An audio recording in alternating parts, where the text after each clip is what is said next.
Buenos días, mi nombre es Angie López y en general me encargué del circuito en serie.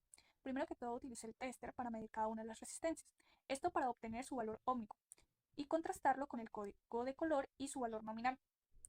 Después de esto se procedió al montaje del circuito, colocando las resistencias una tras de otra e interconectándolas para formar un camino cerrado.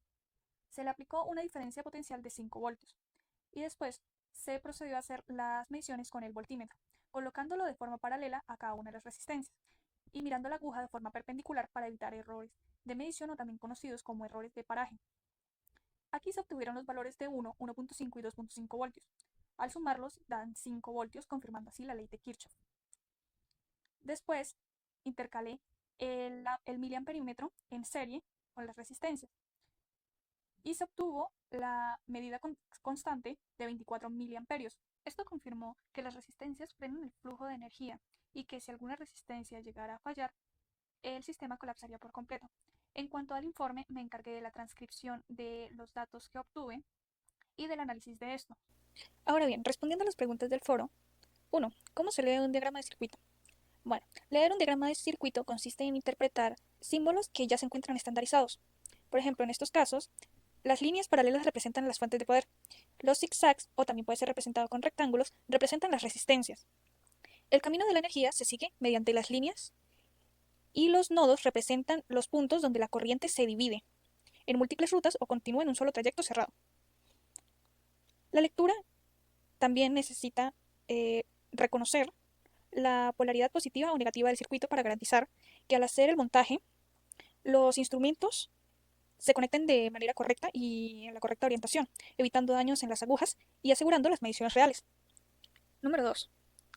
Al contrastar los valores tomados en el laboratorio con los del simulador, podemos darnos cuenta de que el simulador toma valores ideales con condiciones perfectas, en donde no afectan factores como la temperatura, los defectos de fabricación ni los errores de paraje o de montaje. Esto lo podemos notar fácilmente al analizar los datos obtenidos tanto en el laboratorio como en el simulador. En el circuito en serie, al comparar los voltajes del laboratorio con los del simulador, los valores son sumamente cercanos. En cuanto a la corriente, en el laboratorio se registró 24 mA, frente a los 24,39 MA ideales del simulador, nos deja un error general, pero es apenas del 1.6%, lo que demuestra que en este caso el circuito se comportó de forma muy estable. Continuando con el circuito en paralelo, nos podemos dar cuenta de que el voltaje se mantuvo idéntico en ambos escenarios, mientras que la corriente fueron casi perfectos entre los dos. Es por ello que nos da un error de apenas 0.24. Esto lo que nos confirma es que tanto las conexiones como los componentes estaban en un estado óptimo. Ahora bien, en el circuito mixto es donde se hace más evidente la comparación entre lo real y lo teórico. Al comparar las tensiones, vemos que en el laboratorio se registró un voltio para el paralelo de R1 y R2, mientras que en el simulador demostró que en condiciones ideales debió caer a 0.60 voltios. Fue esto lo que provocó que el porcentaje de error se elevara hasta 66,67, que es un porcentaje bastante alto.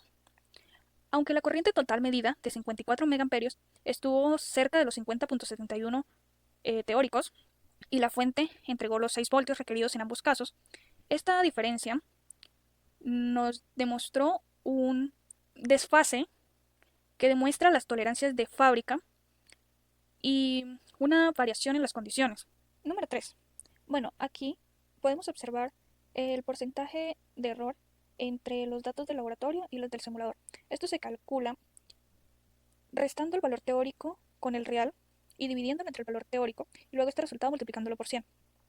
Además de que en la práctica intervienen muchos efectos como el efecto Joule, en donde el paso de la corriente genera calor, elevando sutilmente la temperatura y alterando la resistividad de los materiales. En el caso del serie y paralelo, los valores son bastante pequeños, lo que podríamos decir que son cifras insignificantes. Esto porque son circuitos más simples y hay menos componentes alterando el flujo. Al llegar al circuito mixto, los porcentajes se elevan en valores donde ya no los podemos considerar valores despreciables. Esto ocurre porque es un circuito más complejo y con más nodos en donde por donde la energía fluye.